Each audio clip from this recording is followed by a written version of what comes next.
Oke, kembali lagi di channel saya. Makasih buat kalian yang sudah mengklik video ini ya. Kali ini kedok PDIP terbongkar karena ulah kader sendiri, yaitu Deddy Sitorus yang keceplosan. Kita lihat ya gimana videonya. Sebelum kita ke video, bantu subscribe dulu channel saya belum subscribe. Tidak tunggu lama, kita ke videonya langsung. Let's go. PPN 12% itu diputuskan melalui undang-undang. Undang-undang itu diusulkan oleh pemerintahan Presiden Jokowi.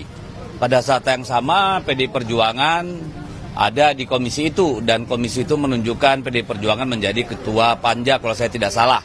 Jadi itu adalah keputusan DPR RI, bukan inisiatif Presiden. Bukan inisiatif dari PDI Perjuangan. Bukan inisiatif Presiden.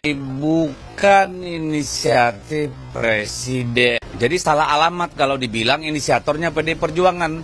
Karena yang mengusulkan kenaikan itu adalah pemerintah dan melalui Kementerian Keuangan. Ya, kan sudah diberi penjelasan. PPN adalah undang-undang yang kita akan laksanakan, tapi selektif, hanya untuk barang mewah. Untuk rakyat yang lain kita tetap lindungi. Sudah sejak akhir 23 pemerintah tidak memungut yang seharusnya dipungut untuk membantu rakyat kecil.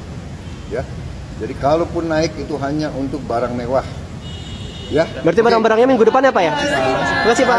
Dampak Pemecatan oleh PDI itu tidak ada artinya, Mas. Kecuali pemecatan oleh MPR. Oke. PDIP itu hanya organisasi partai politik yang bisa hidup, bisa mati juga Betul, gitu loh. betul, ya. Ya, dan narasi untuk menjauhkan Jokowi dan Prabowo itu kental sekali sekarang. Kembali saya katakan, mereka itu yang membuat narasi seperti itu adalah sangat tidak memahami kenyataan. Ya, itu hidup di luar kenyataan atau lari dari kenyataan. Ya, nah kita tahu sejarah dan Pak Prabowo juga orang yang berterima kasih. Beliau 4 kali nggak jadi presiden. Dan jadi karena bantuan Pak Jokowi. Benar nggak? Ya, dan Prabowo menyatakan itu juga. Dia orang yang loyal. Ya. Sedangkan dengan Megawati ada sejarah perjanjian batu tulis yang dilanggar.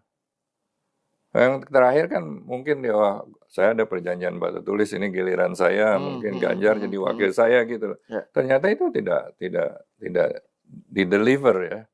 Nah, saya kira Prabowo itu tidak akan lepas dari melepaskan persahabatannya dengan Jokowi. Kalau dia melepaskan persahabatan dengan Jokowi, Jokowi menjadi kekuatan luar biasa.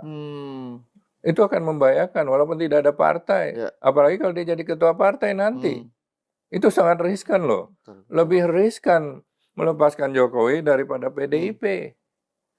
Jadi saya kira persahabatan mereka itu luar biasa. Nah, itu akan ditiru lagi oleh Pak Prabowo untuk menggandeng semua komponen bangsa. Karena ketika Presiden Prabowo kalah diangkat menjadi Menhan kan itu luar biasa. Walaupun mengecewakan kelompok 212. Ya. Tapi Prabowo melihat ini persatuan nasional yang lebih penting gitu loh. Nah, dengan demikian, apakah Prabowo akan melupakan hal itu? Saya kira tidak mungkin, Mas. Karena lebih riskan buat dia. Apalagi menyakiti Pak Jokowi. Ya mungkin diam-diam lepas dari bayangan Jokowi. Emang dia harus melepaskan diri dari bayangan Jokowi. Sebagai seorang leader kan. Ya kan, kalau saya melihat seperti itu. Tapi caranya gimana? Dia harus mendiferensiasikan dirinya. Ya misalnya yang selalu diomongin memberantas korupsi. Ya. Membersihkan ruangan, sapunya dibersihkan dulu. Ya, atau oligark konglomerat yang banyak masalah hukum, pelanggaran itu dihukum benar-benar.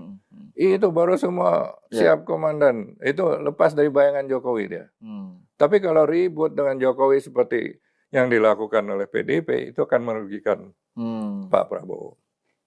Ke depan dia juga harus bersatu Ya. demi kepentingan pemenangan dianya juga. Jadi narasi yang pengen membuat mereka renggang sebagai prasyarat supaya Bu Mega bisa bergabung itu Mimpi, Pak. Mimpi dan tidak masuk akal. ya. Nah, terus ini Bang Laks, ini mungkin pertanyaan terakhir ya, karena kita sudah hampir 1 jam ngobrol. Dan Udah bisa jam tuh. iya, seru soalnya. Ini soal kan Bu Mega ini kan betapapun ya soal usia apa kan tidak akan seterusnya lah gitu berada di PDIP kan. Jadi kan harus ada kaderisasi gitu. Tapi di sisi lain ya tadi situasi PDIP seperti yang Bang Las gambarkan sekarang sudah kayak pokoknya loyal bongkoan, pasrah bongkoan gitu ke Bu Mega. Nah, dengan situasi yang seperti itu kira-kira kalau misalnya yang sekarang terjadi kelihatannya Bu Mega kan ada yang bilang Bu Mega terlalu didominasi oleh Mas Pranan. Tadi saya sudah nanyakan dan Hasto gitu ya, narasinya ya. Sehingga tidak mendapatkan gambar yang lebih lengkap mengenai kenyataan gitu dalam melihat Jokowi gitu. Nah, itu kira-kira dengan personality Bu Mega yang semacam itu ya, yang tadi yang Bang Laks ceritakan, kira-kira ke depannya ini seberapa jauh kekuatan Mbak Puan dan Bambang Pacul misalnya ya sebagai satu faksi di dalam PDIP itu bisa mengambil alih atau mewarnai PDIP dengan situasi yang sekarang ya? Saya kira cukup besar, Mas. Kenapa?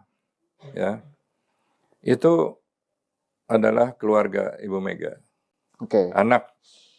Ya, waktu saya di sana dulu, Mbak Puan itu yang paling ditakutin oleh Mbak Mega. Mbak Puan bisa marahin nyeneni ibunya loh. Ya sebagai anak, ya nggak ada beban, ya kan? Ya, betul. Jadi Mbak Mega tuh sangat khawatir kalau dimarahin oleh Mbak Puan. Ya sebagai hubungan keluarga biasalah, anak suka komplain pada ibunya. Dan pada intinya yang bisa komplain, memberikan saran, usul itu kan anaknya. Ya. Sementara pada waktu itu suaminya, Mas Taufik Kimas. Ketika Mas Taufik Kimas tidak ada, muncul Mbak Puan dulu sudah berpengaruh. Muncul Prananda. Prananda kan anak tirinya Mas Taufik, tapi anak kandung Ibu Mega. Dia juga inginlah sebagai seorang ibu memberikan posisi. Dan belakangan Mas Prananda ikut-ikutan gitu. Bahkan menurut laporan-laporan kader PDIP di daerah-daerah kalau ketemu saya, Mas, aku iki melu Mas Prananda loh, katanya gitu loh. Ya jadi caleg-caleg, calon pilkada, cagup dan lain sebagainya sudah dibagi. Daerah Bali misalnya untuk Prananda, daerah ini untuk Puan dan lain sebagainya. Nah, nanti akan terjadi clash antara dua anak ini. Sementara yang lain-lain ya melihat situasi ada yang ikut Mbak Puan, ada yang ikut Prananda gitu loh. Tapi apakah mereka sudah mendapatkan status ya sebagai ibunya, perjuangannya, ya kan, struggle-nya, ya, dan juga masyarakat melihat jasa-jasanya itu belum loh, belum mencapai seperti ibunya. Nah, ini akan terjadi sebuah kegalauan dari Ibu Mega. Sementara dia juga kan semakin berumur, kognitifnya kan makin berkurang. Nah, ini dilema buat PDIP. Sedangkan kader yang bagus, yang berani tidak taklid, tapi untuk setia kepada kepentingan, itu sudah dipecat. Jadi kan ada yang mengatakan loyalitas saya terhadap partai berhenti ketika loyalitas pada negara dimulai. Nah itu ya, ini tidak Hmm. terjadi di situ. Hmm. Nah di samping itu ada juga anak-anak ideologis Hmm.